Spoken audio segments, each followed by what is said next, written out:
Hello everyone, my name is Nick, and today I wanted to sit down and discuss with you guys my favorite succulents and cacti.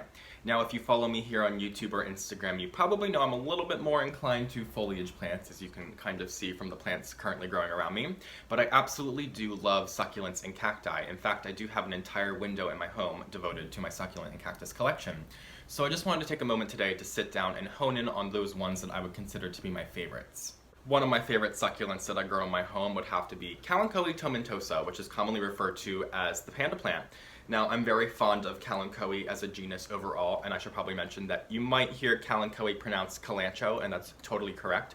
But I'm very fond of Kalanchoe. If you grow any type of Kalanchoe in your home, you probably know that they are very vigorous growers, which is why I really enjoy them. But I am particularly fond of this one because of how fuzzy it is. I really love the fuzziness that the entirety of the plant has. From the leaves to the stem, it's just fantastic. And I think that the little brown spots are adorable. It almost makes this plant look like a panda's paw, even though pandas do not have blue-green paws as far as I'm aware.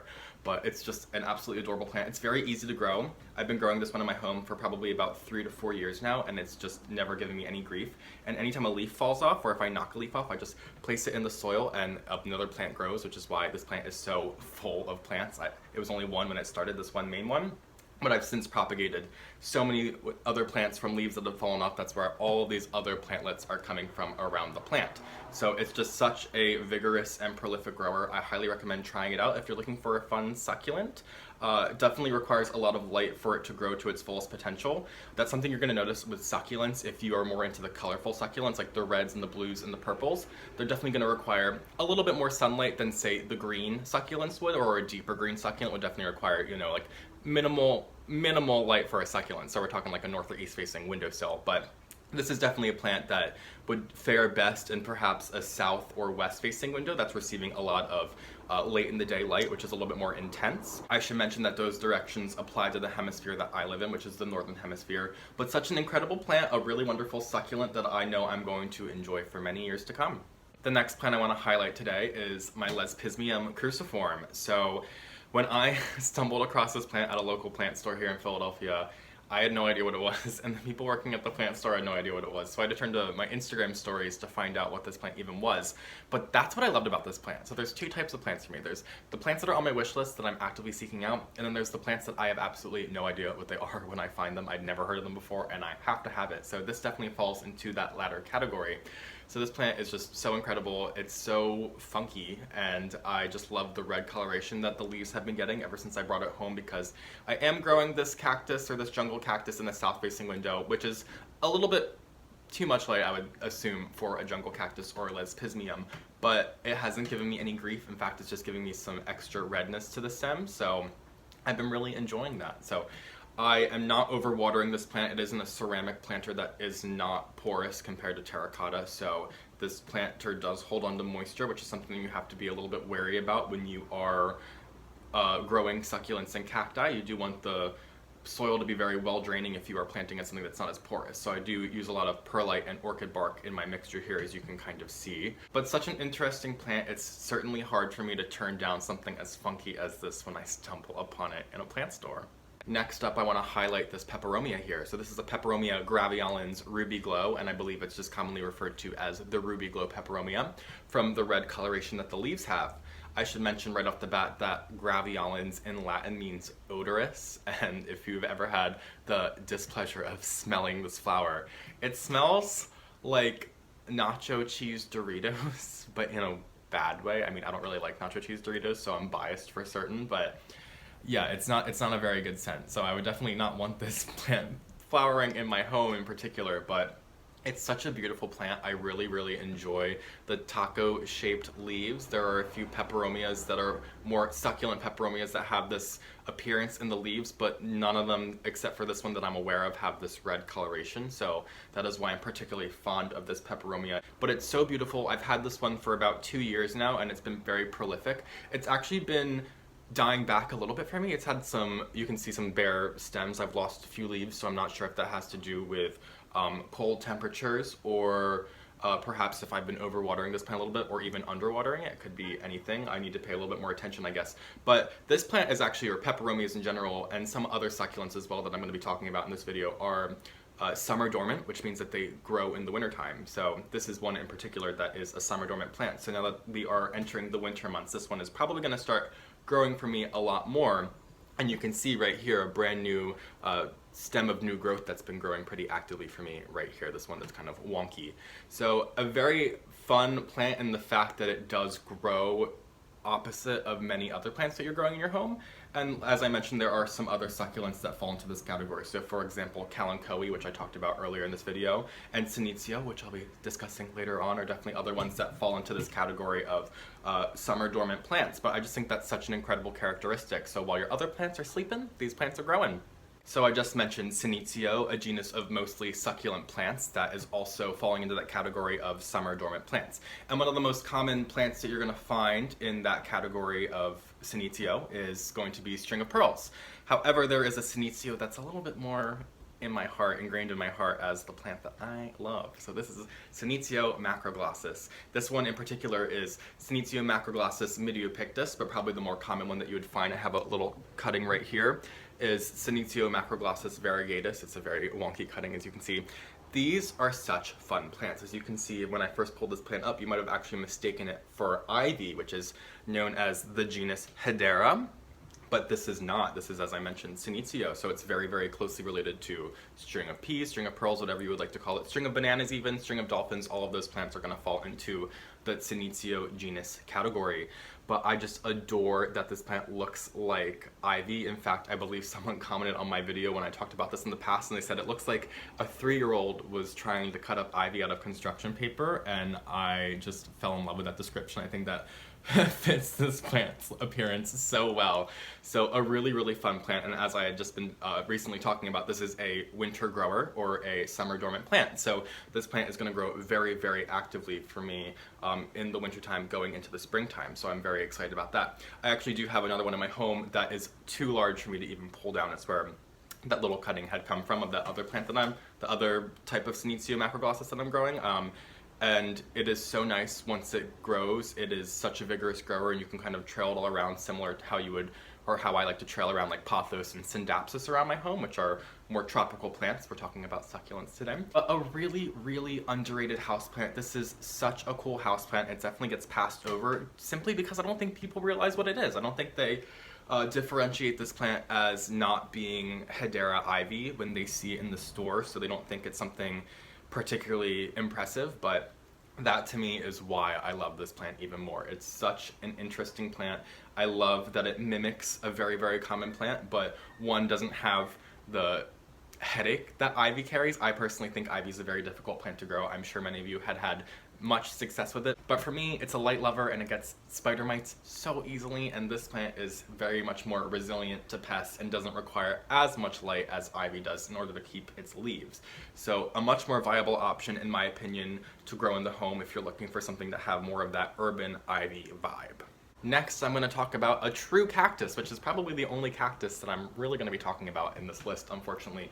I am talking about jungle cacti, but cacti possess spines in those situations, and I am not the biggest fan of getting poked.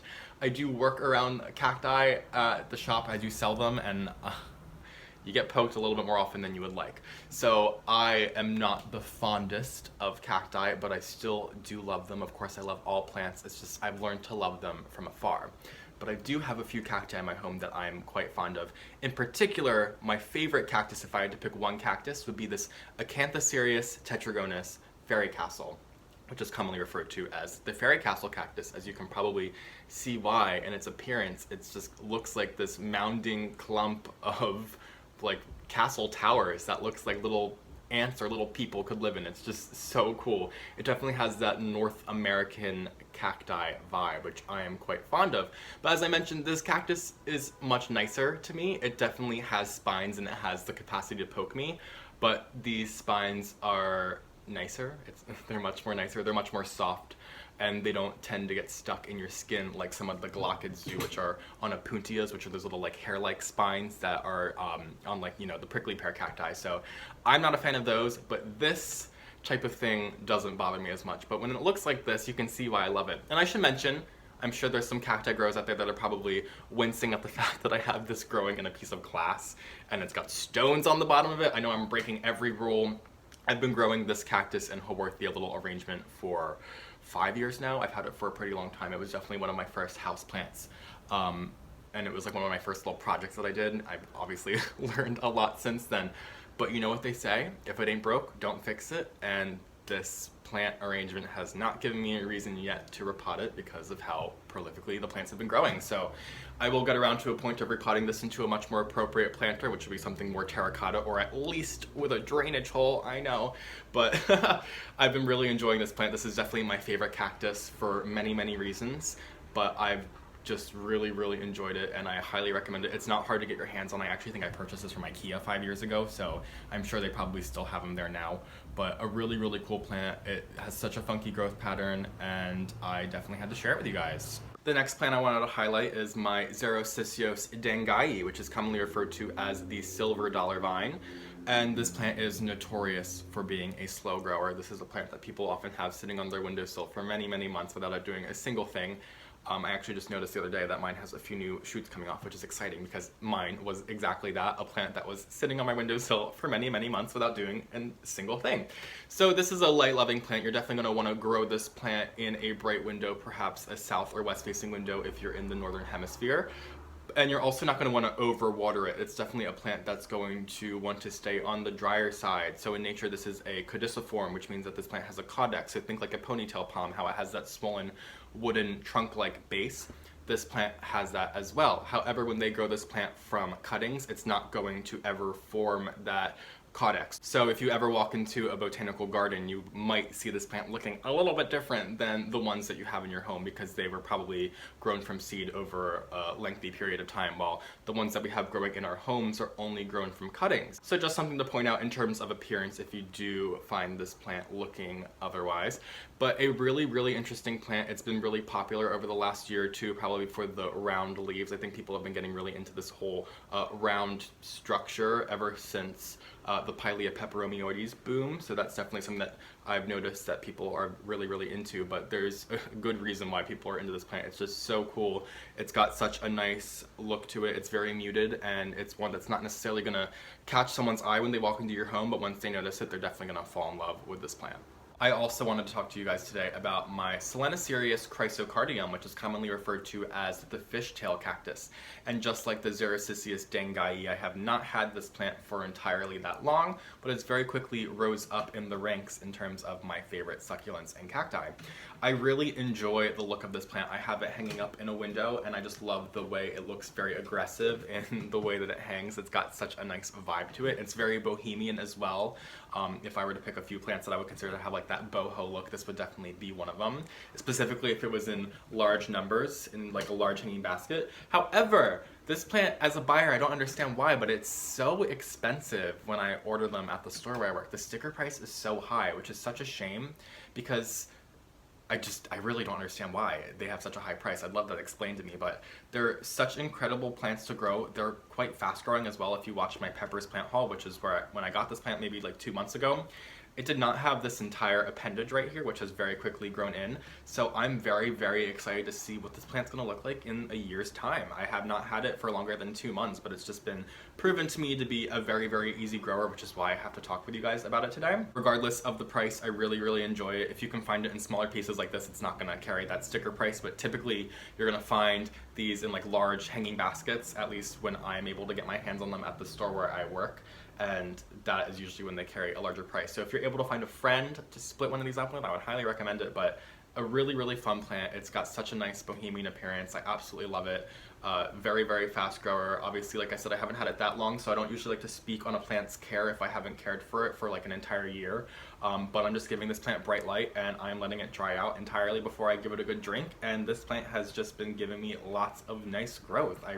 I'm falling in love with it, and as I said, I'm stoked to see what this plant's gonna look like in just a year's time. I got one more jungle cactus for you guys today. So this is a Rhipsalis baccifera. It's probably some variety that I am unaware of at the moment, but a I want to say funky, but I've said funky like 10 times already in this video. A super out there plant in the terms of it looks just like a bunch of pieces of green spaghetti just pouring out of the perimeter of this pot. I absolutely love it. I still have it in the plastic nursery pot that I purchased it at my local big box store, but it's grown so much since I brought it home. It's definitely at least doubled in size, and I've only had it for maybe like 6 months.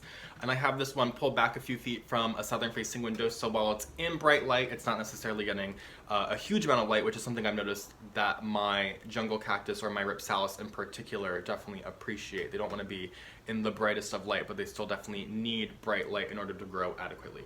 So when this plant is dehydrated, it gets very, very puckered. The leaves, I don't even know what to call these, but the sticks that are coming off of this plant are normally very plump, or as plump as they can be for being like 3 millimeters thick, but I can visibly see when this plant needs water by the way that the sticks, once again I have no idea what to refer this as, they pucker down and they very, very clearly need water. I give this plant a good soak, and by the next day it's back to its normal appearance. So a very forgiving plant in terms of that, but I've just really, really enjoyed the look of it. I have kind of haven't decided what I want to do with this plant yet, like if I want to grow it in a terracotta pot and like a macrame hanger and go with that vibe, or if I'd like to mount it on my wall and grow it off of a piece of wood and have it just cascade down like that.